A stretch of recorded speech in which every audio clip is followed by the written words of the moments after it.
Before we move on to current events, it's vital to know how we got here. I will now present an extremely shortened version of recent U.S. monetary history. The purpose of this section is to show you that the U.S. government has radically shifted the rules during times of emergency, and that our monetary system is really a lot younger than you might think. After the panic of 1907, when private banker J.P. Morgan intervened as the lender of last resort, banks began agitating for a government solution. What was finally decided upon in 1913 was a federally sponsored cartel called the Federal Reserve, which sounded governmental, but really was not. The stock of the Federal Reserve was to be held by its member banks, not the U.S. government, nor the public, which remains the case today. So what we call the Federal Reserve actually is a federally sponsored banking cartel, licensed to lend money into existence. By the 1930s, a federally reserve-fueled speculative bubble had burst, resulting in numerous bank failures, which shrank the money supply by nearly a third in 3 years. Despite being chartered as a lender of last resort, the Federal Reserve failed to halt a catastrophic banking collapse. In 1933, newly elected President Franklin D. Roosevelt decided to counter the falling money supply in a most drastic manner.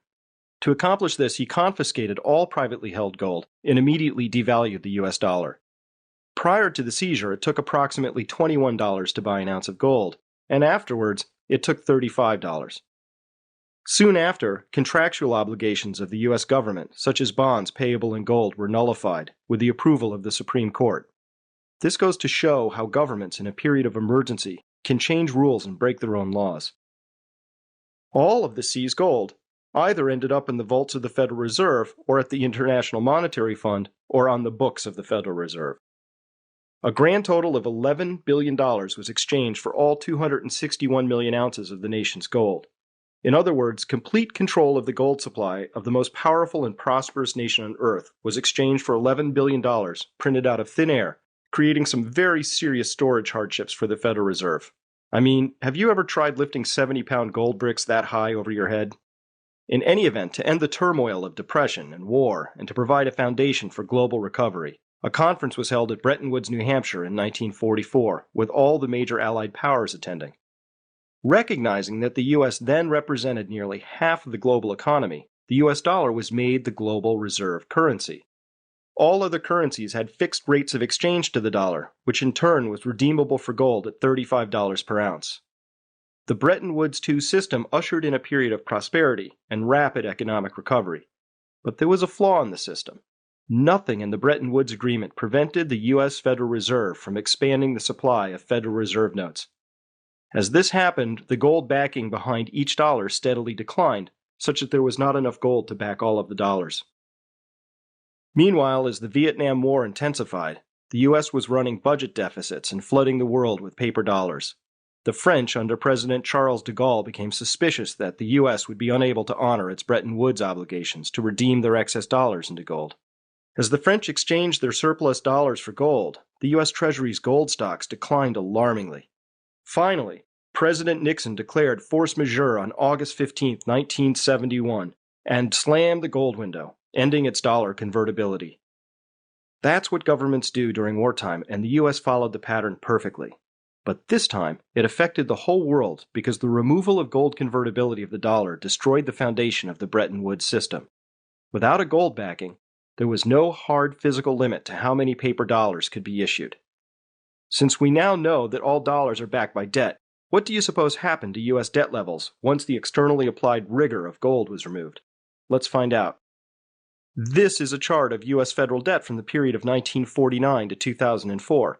Note that it looks like any other exponential chart we've already reviewed, but especially note that the graph turns the corner shortly after Nixon slammed the gold window.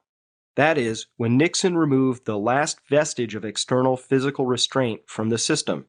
And also note how rapidly the debt levels have climbed recently. These past few years have seen the highest and most rapid accumulation of federal debt in our entire history, thanks in large measure to an experiment never before attempted in our country's history: the conduct of 2 foreign wars and a tax cut at the same time. This rapid accumulation of debt is not a mysterious process at all. Rather, it's an entirely predictable consequence of the slamming of the gold window. How much longer can this continue? Unfortunately, there's no good answer to this besides, as long as foreigners let us. A second, predictable and related consequence concerns the total amount of money in circulation. Remember, all money is loaned into existence, so the shape of the federal debt chart should tip you off to the shape of this next chart of U.S. money from the years 1959 to 2007. The first thing we can note here is that it took our country over 300 years, from the very first pilgrim until 1973, to generate our first $1 trillion of money stock. Every road, every bridge, every marketplace on every corner of every town, every boat, and every building, from the first colony until 1973, required $1 trillion of money stock. Our most recent $1 trillion? That was created in the last 4.5 months. My questions to you are these. What will it be like to live here when our nation is creating $1 trillion every 4 weeks? How about every 4 days? What about every 4 hours? 4 minutes? Where does this stop if not in hyperinflation and the destruction of the dollar, and by extension, our nation? If we view these events on a timeline, we can see that the Federal Reserve was formed in 1913, and that only 20 years later, in 1933, our country had entered a form of bankruptcy and had turned over its collective gold supply under force of law to the Federal Reserve. 11 years after that, the US dollar was enshrined as the world's reserve currency with an explicit backing by gold.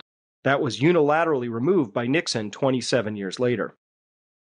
In effect, the current global monetary system of unbacked currencies is now only 37 years old. It was not planned, but simply emerged out of a crisis. The unredeemable US dollar remains a popular reserve currency as a matter of convenience, but nothing requires or guarantees that it will retain this role. Only the US is able to use its eroding reserve currency status to borrow and print dollars to pay for its trade deficits. However, as the dollar loses its reserve currency status from this abuse, the US will be forced to either export more to pay for its imports, or to take on ever heavier levels of debt.